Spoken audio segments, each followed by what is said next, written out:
So I think there's plenty of people like me who were one half of a couple where one was keen to try something different because what was working, what the situation was, whatever we were doing wasn't really working. But also with somebody in the other person, which was me, being very kind of traditionally thinking, well, school is school. You don't not go to school. That's what you do. And so we had to get it right in our heads about what we had to keep asking why constantly. Why are we doing this? Why aren't we thinking of an alternative? Or why aren't we at least exploring an alternative and trying to educate ourselves as to what that alternative was, so that we could at least make an informed decision about whether it was for us or not. But I think the problem for me was always, well, if it was simply just a case of being able to experiment with it, then that, of course, that's what you want to do. You want to try something before buying it, buying into it in this instance. And I suppose for us, that was lockdown. Lockdown actually, the amazing thing about lockdown, and obviously it was a terrible time, but it gave us the ability to experiment and try something new. And we knew that where we'd got to was two very, very happy kids at primary school who loved going into school every day in a small school environment where the focus was on learning, where the ability of the teachers was to focus on the kids, know the parents, and very much felt like part of a family.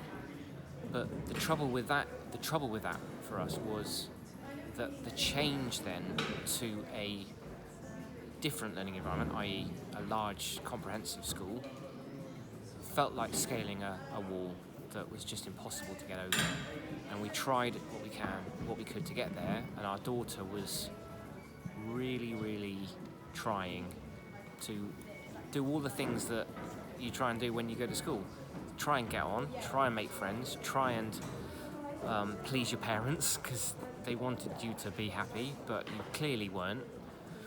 And so by the Christmas of that first term, end of that first term, we were in pieces about what to do.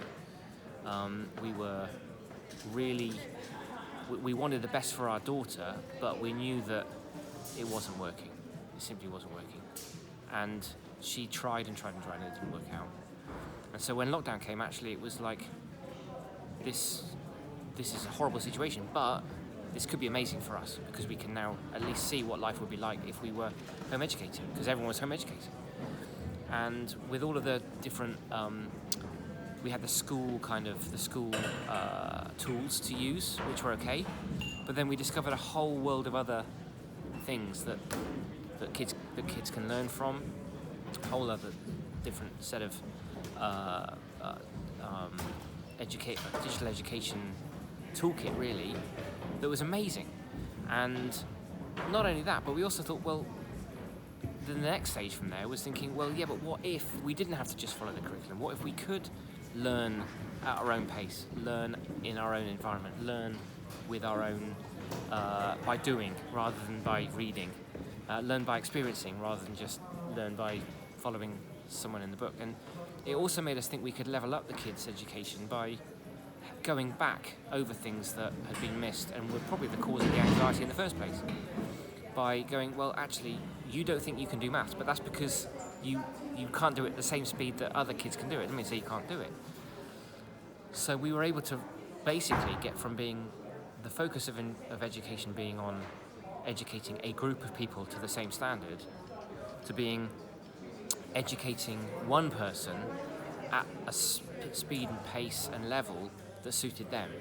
And hey presto, the learning experience became 100 times richer, almost overnight.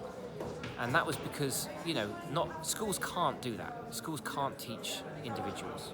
They have to teach a group and have to find a happy medium for that group of where the right level of education is for them. And that's absolutely brilliant if you're in that middle area. But if you're not, then sort of human-centered education and a human-centered approach, which is all about, let's go at your pace, let's play to your strengths, let's get you great at what you're already good at, the stuff that you're not good at, let's nurture that a little bit and see whether it's something you might end up enjoying, but do it at your own pace, was unlocked education for us. And I think realizing that there are kids that can learn in a school environment and kids that can't, and there's nothing wrong with kids that can. There's nothing wrong with school for kids that can learn in that environment, but then there's nothing wrong with home learning for kids that perform better and respond better in that environment, has been, I guess, the story of our home learning story, really, has been understanding that, really.